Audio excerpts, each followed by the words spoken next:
Welcome back to the Mike Dillard podcast, where we help entrepreneurs like you get the knowledge and skills that you need to bring your dreams to life. Well, gang, today we have a chance to learn from a gentleman that I have a tremendous amount of respect for, and I'm sure you will as well after you hear his amazing story today.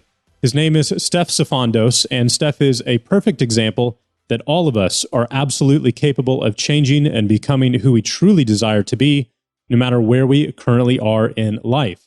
Now, we've had a few incredible stories of transformations made by some of our previous guests on the show, including Wes Chapman, Chris Cavallini, Lori Harder, and Gary John Bishop, to name just a few. All of them were living out lives that were based on previous trauma. They were all in a place of anger, frustration, and suffering, and then all of them eventually found a way to stop their downward spiral, make a change, and as a result, they're all spectacularly successful by any measure today.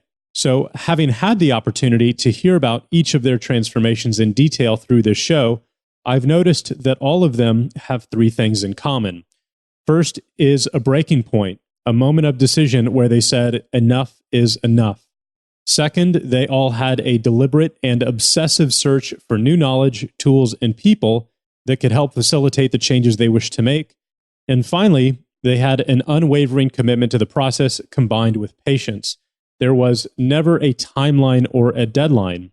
The new journey that they were on was the destination, and it's a journey that continues for each of them to this very day. So if you take these three steps, I am positive that you will completely transform your life as they have. And if you want some help along the way, I'd highly recommend that you reach out and get in touch with Steph. Now, please help me welcome Steph Sifandos. Stefanos Sifandos, welcome to Self-Made Man. It's a pleasure to have you on the podcast. It's amazing to be here, brother. Thank you. Yeah, absolutely. Welcome to Austin. Yes. You're here with your fiance, I believe, and yes. a good friend of mine, Christine Hassler. Yes. Which is super cool. So Christine, I've been a huge fan of her and her work for many years now. She did a wonderful class for the Self-Made Man audience and student group here last year. And so it was super cool to see the two of you guys connect. And I know it's kind of personal, but I know that meeting you was a huge shift in her life. And I haven't had a chance to talk to y'all, to you about it yet. But I was wondering if you could kind of dive into your story and then eventually how you and Christine got to meet. Yeah, of course. And so how we met was deeply serendipitous. And I won't go too much into that story because it's a long story, but so many things had to happen for us to actually meet. I mean, I was in Perth at the time, Perth, Western Australia, which is probably 10,500 miles, 11,000 miles away from Southern California where she was.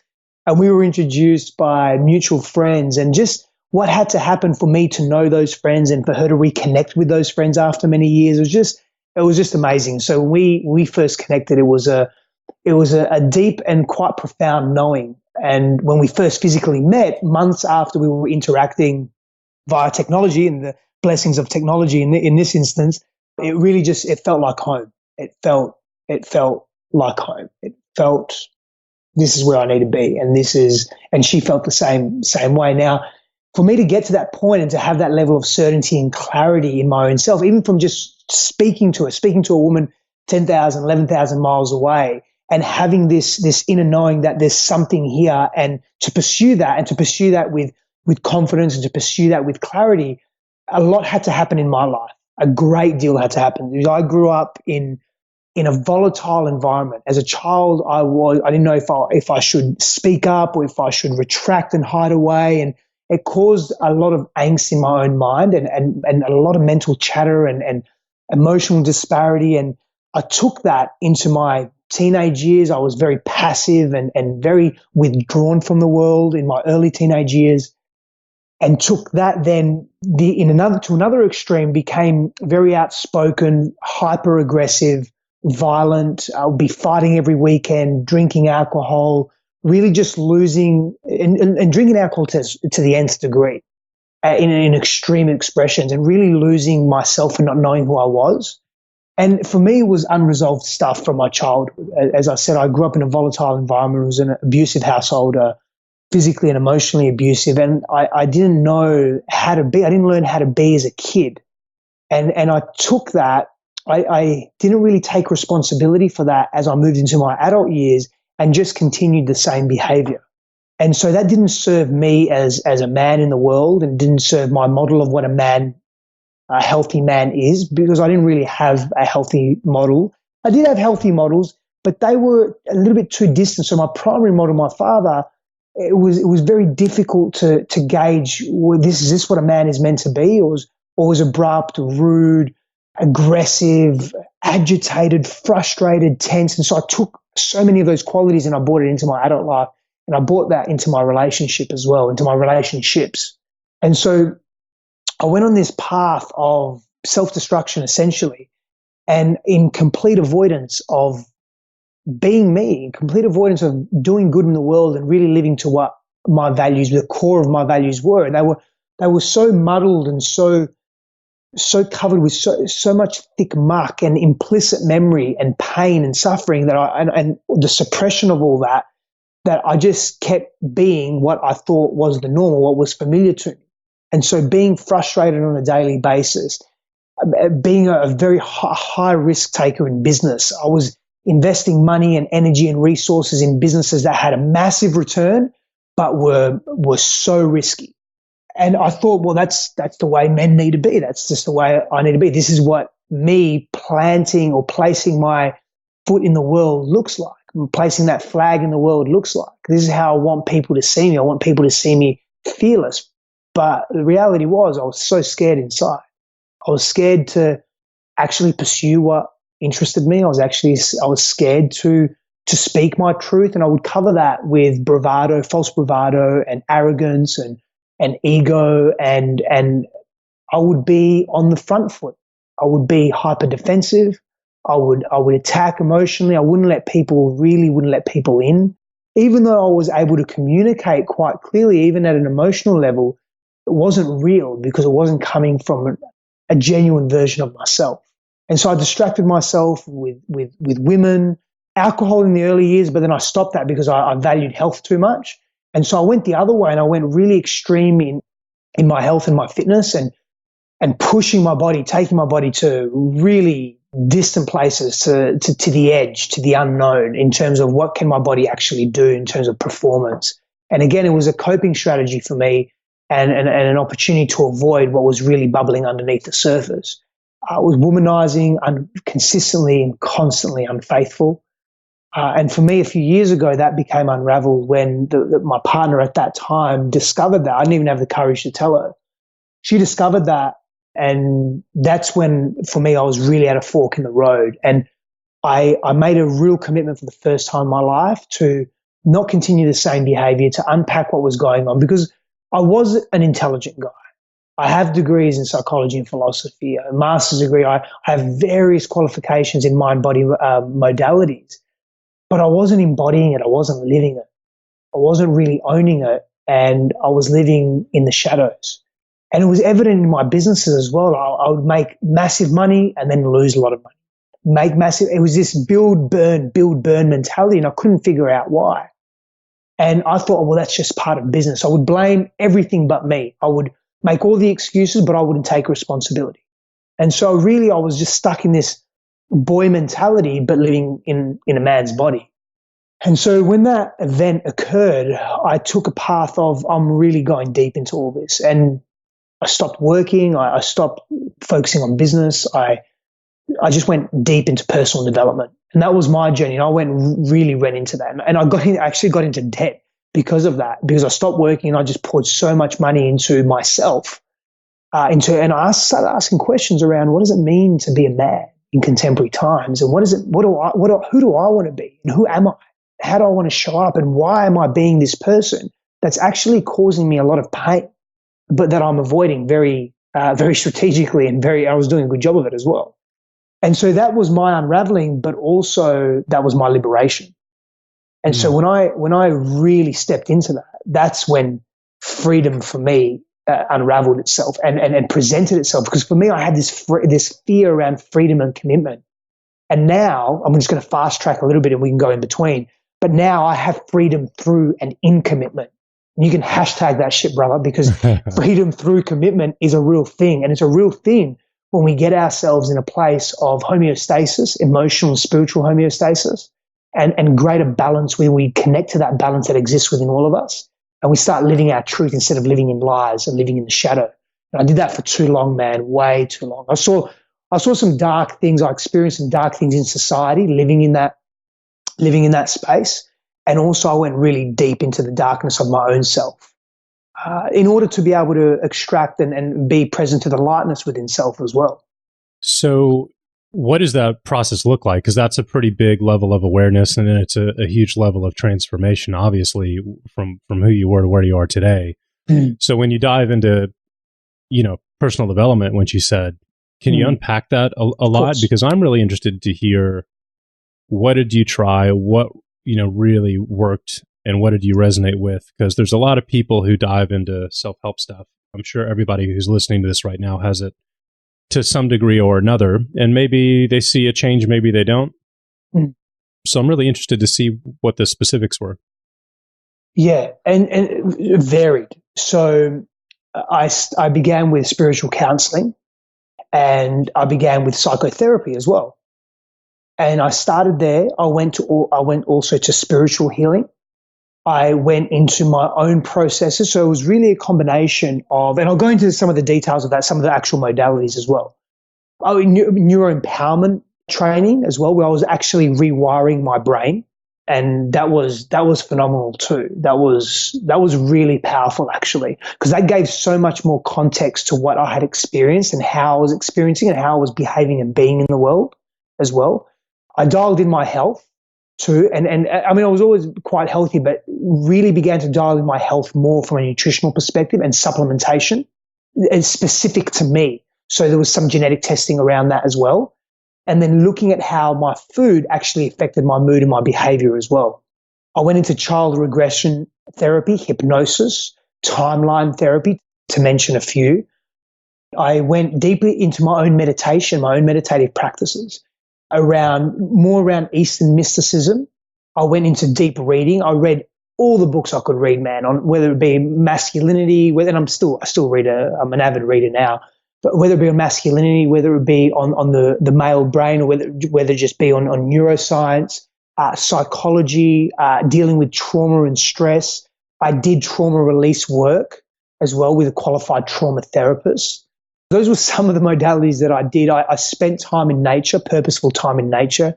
I don't think I've skipped a day of training in my life from the age of, say, 18 to now, unless I've been unwell or I'm in very deliberate recovery. So I've always trained my body, and I've always been, at optimal health and peak health for most of the time.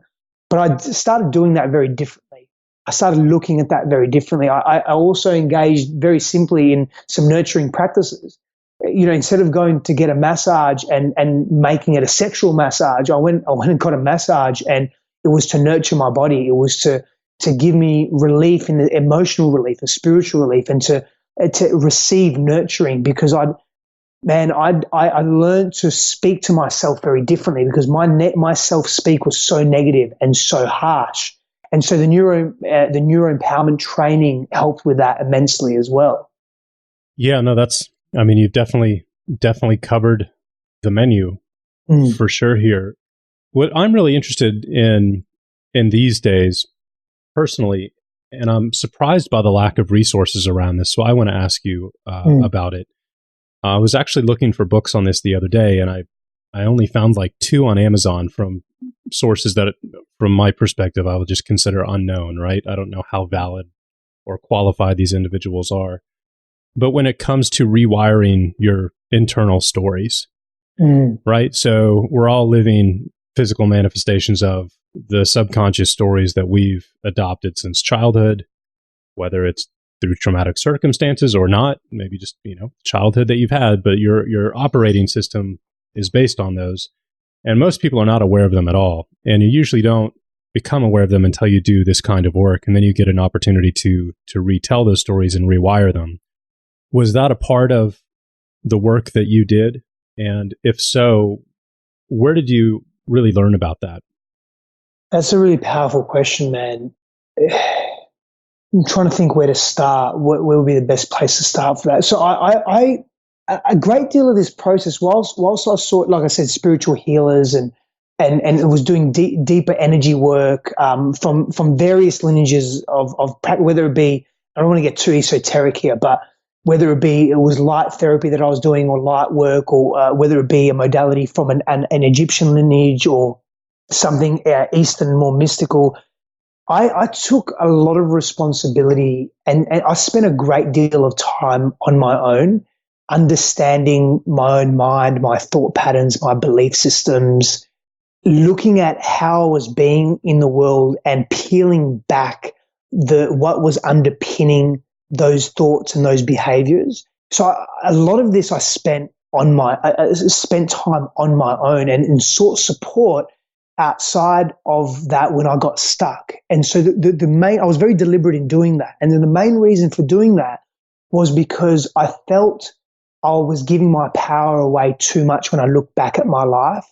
And I thought the only way to really this is for me, to really get my power back was to do the work on my own, in part, not in full and not completely on my own, but a large majority of that was to be with whatever ailment I was experiencing, to look at my behavior and say, okay, why was I unfaithful at this extent?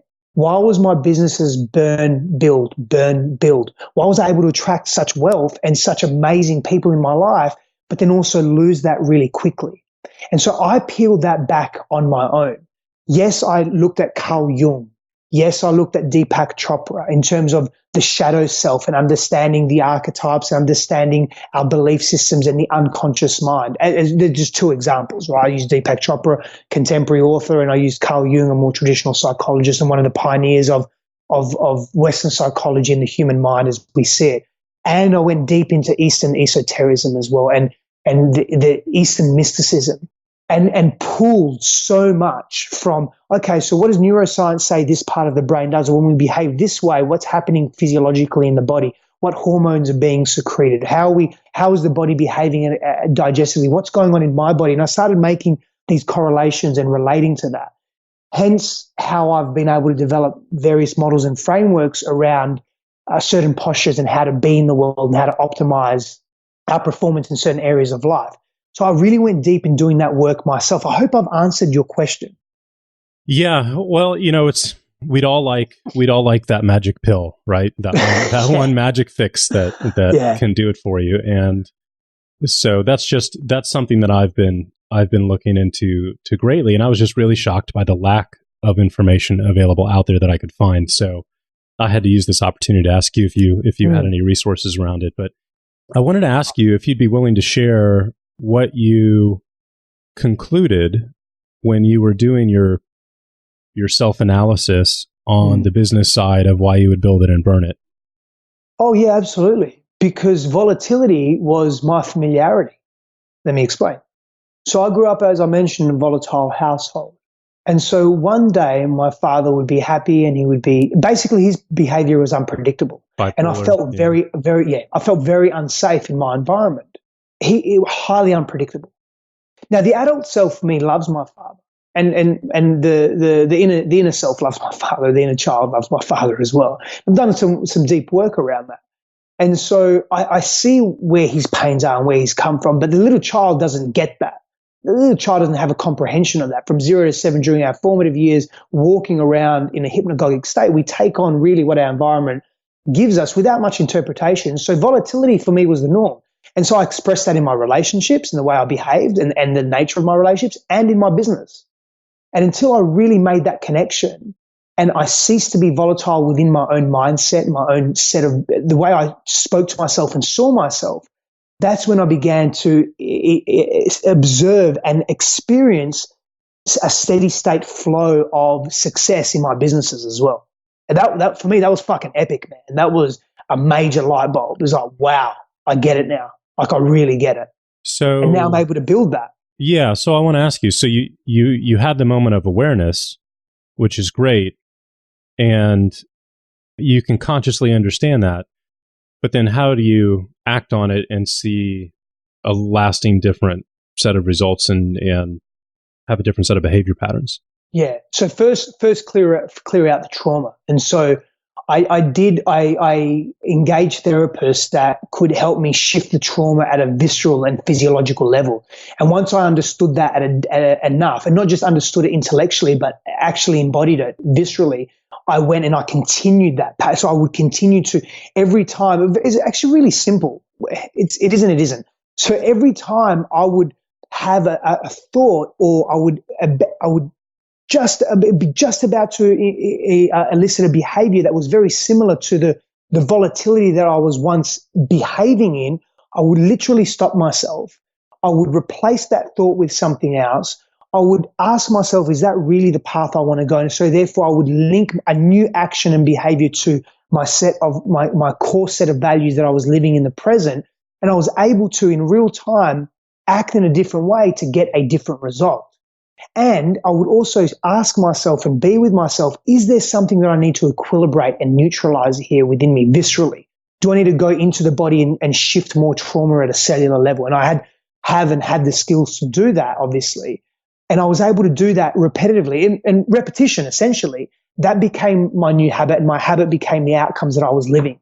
And I would be able to recognize very clearly, because I would list the behaviors that were responsible for, or that were associated with that volatility and that burn build. So an example of that would be reaction. Someone would present a business idea to me. I would get immediately excited and I would be all in. I wouldn't think about it properly. I wouldn't give it time. I wouldn't be patient. I wouldn't be responsive. I wouldn't ask the right questions. I would just look at what the potential outcome is, get excited about that, and bam, go straight in. Now, I get presented many different business ideas, and the way I interact with that is very different to how I used to. I was very erratic previously, and I was associating with gunslingers as well, people that were really good at making quick cash, but they were really good at losing quick cash as well. And so the people that I associate myself with now, they're more sustainable wealth builders as opposed to let's get rich quick. So I started looking at my environment. I started looking at my peer groups as well, my business associates as well, and my colleagues. And that was a big difference. So I had to let go of a lot of people and move into another space completely that was unfamiliar. Just for reference, what does that evaluation process look like for you now as opposed to the run and gun model, if you will? Yeah. So are you asking how I evaluate the peer groups and the people that I spend my time with? Well, let's say the investment opportunities that you get. Yeah. So the investment opportunities that come to me, firstly, the investment opportunities that come to me aren't get rich quick schemes. We often attract and magnetize where we're really at internally and what our focus is on. And so that's not my focus now. And therefore I don't really attract any of that at all. And my audit process is really looking at the individuals that are involved, definitely taking time to digest it, whether it be 1 day, 2 days, 1 week, 2 weeks, depending on the circumstances, of course. Asking integrated questions, not only about the business model, but about the idea itself, asking more detailed questions around the market, understanding the funding, knowing the people that are involved. Really, going into detail, I want to know all the people that are involved, what's required, what are the anticipated costs involved, what are the future projections. I never used to ask those questions, very simple questions, but I never used to ask those questions. And I was more asking, how much money can we make and when can we make it? And what's the quickest way to make it? As opposed to now, the audit is really getting to know the people that are involved. If I had to choose three, it's the people that are involved, the funding, and really understanding the timing of the idea in the marketplace and how relative is it to what's trending at the moment, but also is there sustainability in that trending? So they're the three areas that I focus on: the timing of the idea, the people involved, and the funding that we have access to. Very cool. Very cool. You know, obviously you made some huge changes when it comes to your relationships, and the fact that you've ended up with a gal like Christine says a lot about the work that you've done and the progress that you've made. I agree. And so I'm really interested in hearing, you know, how you guys really came together in a little bit more detail, because I know that you started on the other side of the planet, and it was basically a virtual relationship for a few months, which is an opportunity in and of itself. It's a unique opportunity. Was. Yeah. So what was that like? I can just imagine it would be really interesting to meet someone who has the same level, who has done the same amount of work that you have when it comes to relationships. And is it like in some ways a job interview where, you're like seeing where the other person actually is? Cause it's interesting. The more work you do on yourself, the smaller your potential pool of partners gets. Right. And yep. So I'm really curious to hear what that process looked like for the two of you. Well, firstly, we both, what happened unknowingly to us, we both unconsciously surrendered to this idea of finding someone. And so I became very open in, okay, and this was I moved out of a relationship. I was about 18 months out of a relationship, and I was purposely on my own and just being with self and doing deeper work. That was another stage of my life where I did deeper. I went deeper again. That was a very traumatic stage of my life too. And then moved out of that, came out of one of my stillness practices. I have a daily stillness practice, and really, really connected to the idea that I'm open to being with someone, and that someone is going to be legitimate in my life, and it's going to be beyond just this. It's going to be beyond just this idea of, hey, I'm jumping into a relationship, whether it goes somewhere, it doesn't. I was going to be really discerning. And I thought to myself, I'm going to be discerning in every area of my life, in every facet of my expression. And that was my intimate personal relationship was no different. And so I wasn't attached to meeting anyone. I wasn't attached to being in a relationship. I was super happy where I was in my life in terms of the business that I was building and what I was attracting. I was super connected to how I was moving through the world, how I was showing up, like the level of integrity and authenticity that I had, my character. I was really deeply content with how I was being in the world and didn't feel I needed anything or anyone. And I was simply creating. I was creating the life that I wanted for myself, and I was open to being with an amazing human being, an amazing woman that could meet me where I was. And go on, you were going to say something. Yeah. You mentioned the word discerning. Yes. You were going to be very discerning.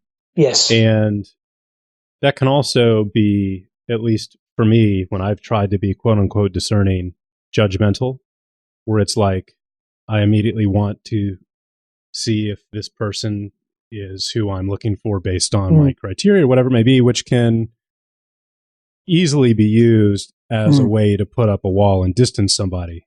Agreed. Right. So how do you handle navigate that? Yes, it's a great question, and I what I could have mentioned and should have mentioned was discerning and open. In other words, not attached to. And brother, let me tell you, I got really clear on the type of woman I wanted in my life. I did a checklist and the whole lot, and I did that years ago. And so I had like 350 something points on this checklist, literally. And so I looked at that and I thought, I like everything that's on the checklist, and I deserve everything that's on the checklist. And I'm really narrowing myself down on this checklist, and I like the checklist, and I'm going to be open with it as well. So I'm not going to be super attached to it. And that's what I did. Discerning, and I went deeply within myself. And so I would ask my body, what did my body say? I've been connected to the body for a long time. And for me, we say, well, that gut feeling. Well, that gut feeling is actually linked to something instinctual and neurological within us. And it tells us something about our environment. And we pick up feedback in our environment through the gut, through the enteric system, feeds it up through the vagus nerve into the brain. And our brain interprets what we are seeing, feeling, and experiencing based on our interpretation of the world, our models of reality, our belief systems, our individual experiences, a myriad of other factors. But I started really leveraging that. I started going into the body more. And so I was discerning, and I wasn't going to settle for anything that wasn't, that for someone that couldn't meet me where I was, or whether it be a business idea as well. I wasn't going to settle for a business idea that would make me heaps of money and wasn't in line with my ethics, my ethical standards, and my morals and my values around conducting business. And so I just got really clear on what I wanted. And sometimes it was a fuck no, and sometimes it was a hell yes, and sometimes it was in between, and I'd sit with it. I'd be patient with it. I wouldn't necessarily rush into it. And so that was where the discernment came in. And so the discernment wasn't rigid and hyper judgmental. The discernment was, I'm clear on what I want, and I'm open to being open. And how I'm open about that is I'm going to be patient, and that was the key. I'm going to be patient with, if there's a discrepancy that I'm feeling within me, I want to sit with it, and then I'll make a decision. Unless I have to rush, unless I'm in a forcible reactive state where it's either survival, I will make the decision and I'll live with it and I'll be with it and I have no problem with that. And I've done that many times. But where I've got the time and space, I'm going to take it, and I'll still be discerning. And I'll refer back to, what are my points of attraction? What is it that I actually want, whether it be business or in a relationship? And so when I met Christine and we started speaking and communicating, I just immediately knew the way that we were communicating, there was a really good fit. And so therefore I became open to exploring what that looked like, even though logically it's like, she's in the US, I'm in Australia. And I travel a lot anyway, but mainly through Southeast Asia and the Pacific and Australia. And I was like, I'm open to it. Let me be open to it. And we were both meeting in Estonia. We were both going to Estonia because one of my companies is registered there. It's a legal entity there. And she was going there to speak at Mind Valley. And I was also going to Mind Valley as well, previous to us even meeting and knowing each other.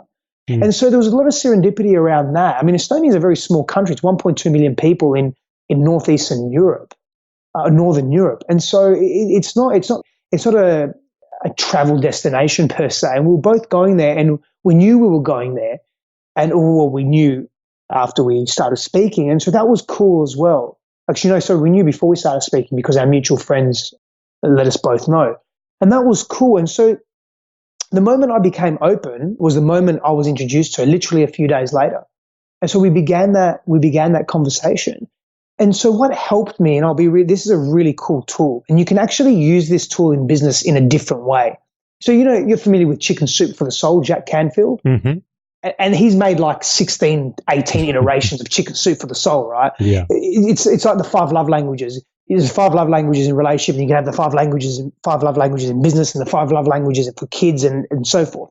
So what I'm about to tell you now, you can apply it if you're creative and innovative enough, and I can help you identify that. You can apply it in any area of your life that's important. So for me, I said to Christine, look, part of discernment is clarity and clear communication and very authentic, real communication. I don't bullshit. So I said to her, I'm at a stage in my life, and it's not an age thing, it's just where I'm at within me, that I'm only choosing to surround myself with quality people. You appear to be such a quality person. I'd love to get to know you deeper if you're willing. She was like, yeah, of course. Great. Here's what I propose. Every day, I'm going to ask you 5 questions. You're going to answer them, and then I'm going to answer my 5 questions. Then the next day, it's your turn. And these questions can be anything from, hey, if an animal could be the president of the United States, what animal would you choose to be the president and why? 2, tell me your deepest childhood trauma and what have you done to shift it? Right. And so we commenced that journey, and we went deep. We asked anything and everything. We spoke about monogamy, non-monogamy. We spoke about spirituality. We spoke about God. We spoke about ideology and philosophy. We spoke about our upbringings. We spoke about our traumas, our fears. We spoke about our past. We spoke about previous relationships and how we behave. We spoke about our behavioral patterns, our models of reality, anything and everything.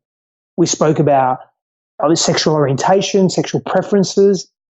Nothing was off limits. We spoke about drugs. We spoke about not taking drugs. We spoke about plant medicine. We spoke about existential experience. We spoke about esoteric wisdom. We spoke about consciousness. We went everywhere. Was that mostly done via like video chat or just audio? Yeah. Or? Both. Video chat. We mix it up. Video chat. We pretty much, after a few weeks, we were video chatting nearly every day. We were audios, messages. Yeah.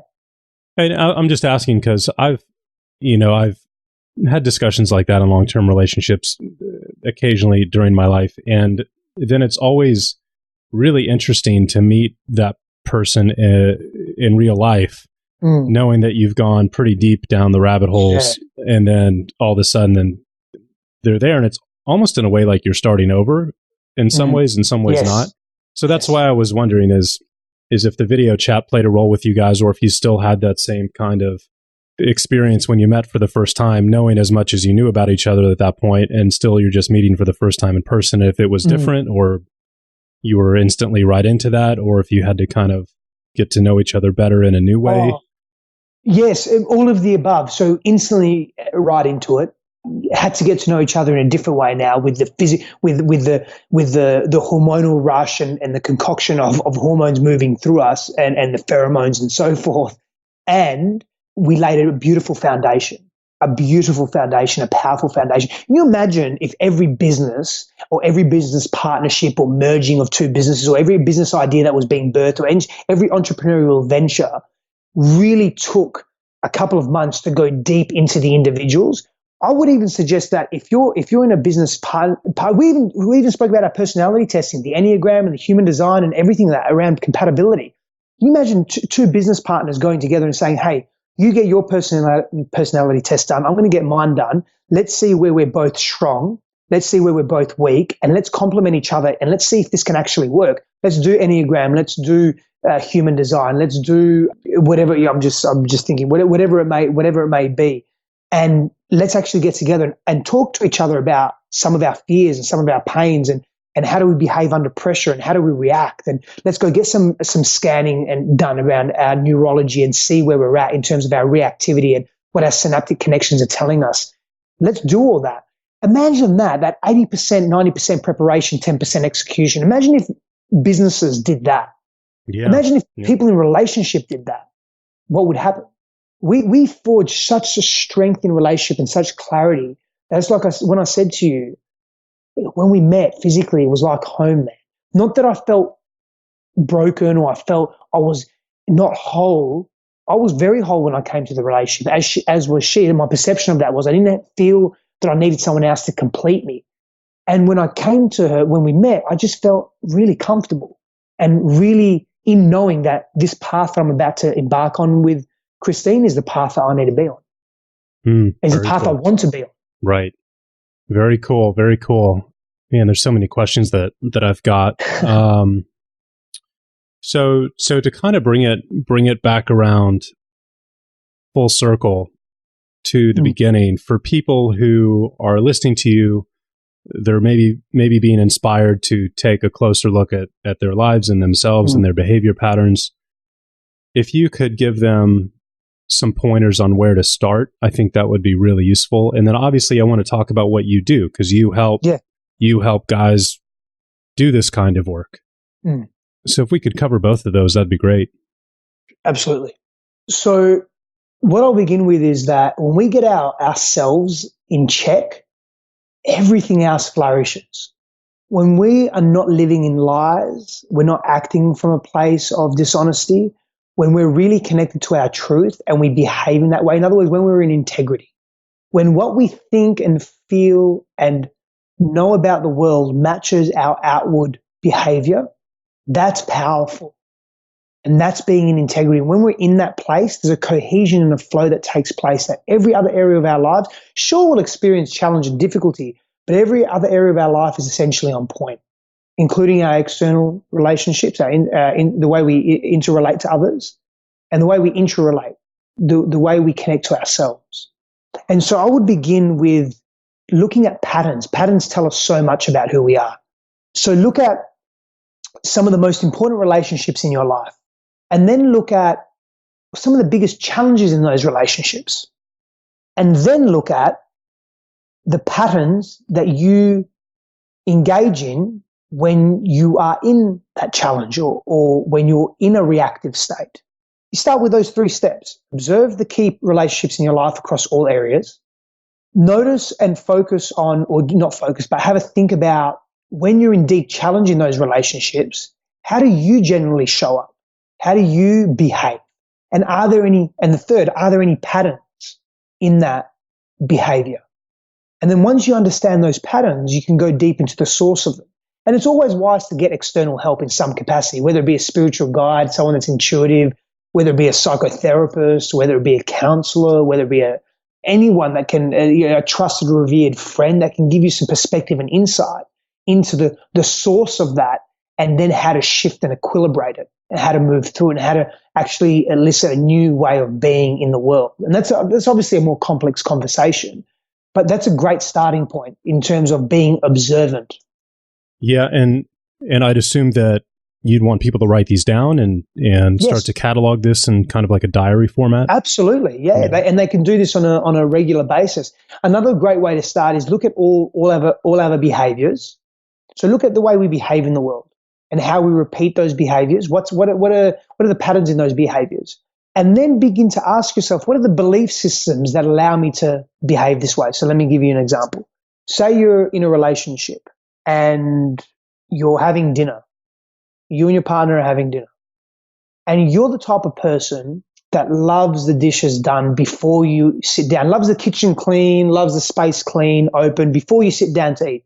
But your partner, on the other hand, she likes to do all of that after she eats. Simple thing, right? Simple thing. She likes to put the tea towels away and the dishes away and the dishwasher, whatever it may be, and clean the bench and so forth after. And this really aggravates you. Really, really aggravates you. Ask yourself, if you're feeling that undesirable state, that agitation, because that's not a desirable state. It's a feeling, and it's a legitimate feeling, and it gives us insight into who we are. If you're feeling that undesirable state, why? What's the belief system that you hold that tells you have to have everything clean prior to sitting down and having dinner? What are the reasons for that? And sometimes when we unpack that and we go into that, we find that it's either a habit, a pattern that we're familiar with, something that we experienced as a child, and that we can be more flexible with it. Now, if we're not flexible with it, that tells us something about who we are. The rigidity of that experience that we're having tells us something about who we are. Why are we so rigid around that? Why can't we change that? What are we hanging on to? What's the big deal? Let's go into that. And you've got to be willing. You have to have a willingness to go into it. And I promise you, if you're diligent with this work, you'll be diligent like this in business and entrepreneurship and the way you express in the world and the way you serve your customers and all of that. Because how we do anything is how we do everything. So, there's a challenge there when it comes to interpreting what you come up with. Certainly is. Yep. It's like a fish trying to see water, right? Yep, definitely. But that's part of the process, and that's part of the magic that unravels. Now, go back to what I said a few moments ago. Seek professional help or support that can also give you insight into your own insights. But begin yourself. Like self-reliance is something that I teach in men. For me, self-reliance is a key component of the contemporary man. I mean, Roosevelt used to speak about self-reliance. Many different authors used to speak about self-reliance and the importance of that. When we're self-reliant as men, when we are our own source of inspiration, and we go to ourselves first, it tells us something about who we are and what we're actually capable of. That's Thoreau spoke about self-reliance massively. And so this notion of self-reliance, it trickles into every area of life. It's a form and a modality of self-leadership, what I call sovereign leadership. And just as a side note, that's very fucking attractive to women. When you lead yourself and you take, and that's intimately linked to ownership and responsibility and being empowered, self-empowered, and taking hold of your personal power. When a woman is exposed to that and you take responsibility for your actions and your behavior and your growth, man, that's immediate foreplay. Sensually, sexually, intellectually, emotionally, spiritually. When you take steed of your own life in that way, and it's not, and I know it's not easy. I completely acknowledge that and honor that, and seek support. Have a tribe of brothers in your life. Have people that you lean on. I have 4 coaches / mentors in my life at the moment, in different capacities that I lean on to help give me insight into what I'm attempting to gain insight on myself. It's like when you're at school and you've got a math problem. I remember I used to have math problem all the time. I used to go to the teacher, can you help me with this? Can you do this? Basically, can you do this for me? Because I'm not a fan of math, although I've made myself be more of a fan of math the last few years. And her response or his response is, well, if I help you and do it for you, you're not going to learn. So if someone gives us the answers, we're not really going to learn viscerally, and we won't embody it, and we won't go forward with that. And so when I learned that, I stopped seeking answers outside of myself and went within. And when I got stuck, really stuck, that I just kept hitting the wall, then I asked for insight, and I would only want that insight trickled to me. I wouldn't want the answer because it's just, I feel like it's empty. So, that's it. Is that it? I wish I had figured it out myself. It's worth more. Yeah, no, agreed. But when you do need help, I think this is the perfect segue. Yeah. Let's talk about what you do. Sure. Look, brother, I work with men and women. I work with couples. I work with large groups. I probably work a little bit more with men, to be honest. And I help men really identify what it means to be a man. If I had to narrow it down, I do two things for men. I help men be good men, and I help men be good at being men. And there's a difference. And so one honors our state, our physiology, our evolution, and the other is more of a cultural construct and a personal definition and creation for self. And I help men really step into that. I help men be better at business. I help men be better, not by giving them business advice. It's not what I specialize in. By helping them connect to themselves, learning about who they are, stepping into their power, identifying with what they truly wish to be in the world, and then how to execute that in the most optimal way, how to enhance, improve, evolve their relationships, how to have better sex, how to be a contemporary man in a time that is rapidly changing. I mean, the way masculinity in men are being perceived today by the mainstream is it's muddled. We don't know if we don't know whether we're Arthur or Martha, whether we're coming or going. That's the two Australian sayings. I'm not sure if you have them here in the US, but we're confused about who we are and how we're meant to be. And so essentially I help men get really clear on that and just act in their power with confidence, not arrogance, but confidence. And part of that is through my own personal experiences that I've been deeply diligent upon and observing. And you have two people in the world that have very similar experiences, and the individual, and this is ancient wisdom, the individual that pays attention to their lives, iterates new versions of themselves, pivots when they have to, is agile in their behavior and in the way they see themselves and then act in the world. And the person that just diligently observes their life will have a far more profound and deep and rich experience of life than the person that doesn't. And so for me, what I teach is a combination of leveraging academia, my own personal and professional experience, but largely my personal experience, and then bringing that together and developing a model of what does it mean to be a man in contemporary times. That's very much needed these days. Very much needed these days. What is the best or most effective way that you work with your students? Is it one-on-one, video calls? Is it group coaching? What would you or what do you offer? Yeah, so three modalities. One-on-one, I definitely do a great deal of one-on-one work with people, with men and women. So just people, but we're speaking about men, so we'll talk to men. So one-on-one work with men. It's either video conferencing or teleconferencing. Usually it's teleconferencing. And so we generally embark on a 6-month journey. We meet every couple of weeks, but in between our sessions, there's support. And that's a major difference of the way I teach and mentor and coach, is that you have support so we can make changes, neural and behavioral changes in real time. And so by support, I mean reach out. I encourage people that are working with me in a one-on-one capacity outside of our formalized sessions to reach out, drop me voice notes, drop me a message, ask me questions. And so there's that constant communication and mentorship and support, very important in a one-on-one session. My group coaching it varies. So I have a program at the moment called Reclaim Your Kingdom, and that's a virtual 3-month online immersive all around healthy masculinity in contemporary times. And we meet once a week via a live webinar. There's massive support on a private Facebook group where there's daily, multiple times a day interaction on there.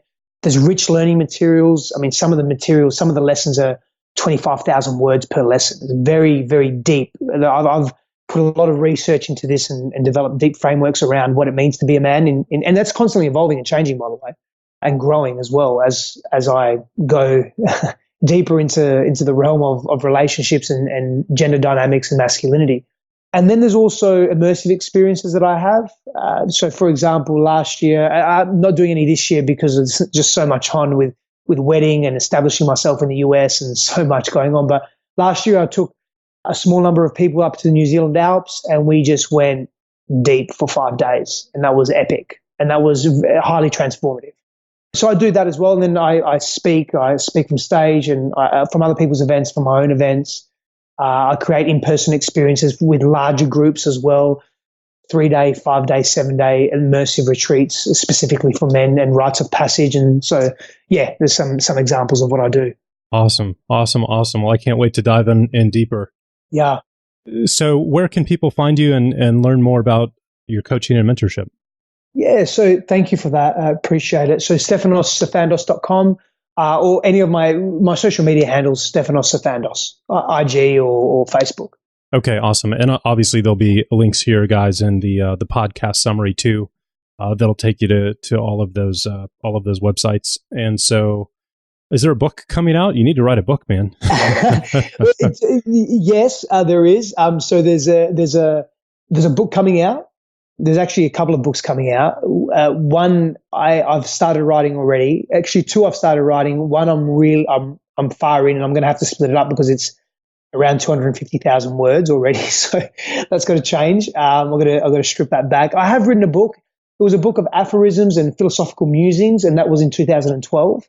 It's called The Labyrinth of Life. So that was just a bit of a pet project that I had, and I just released that self-published. And the other book that is more important, and I've just started, that's what I'm excited about. And hopefully within the next 24 months that will be released. Awesome. Well, Steph, thank you so much for the time today and for sharing your experiences with us. This is, a topic that everybody needs to focus on.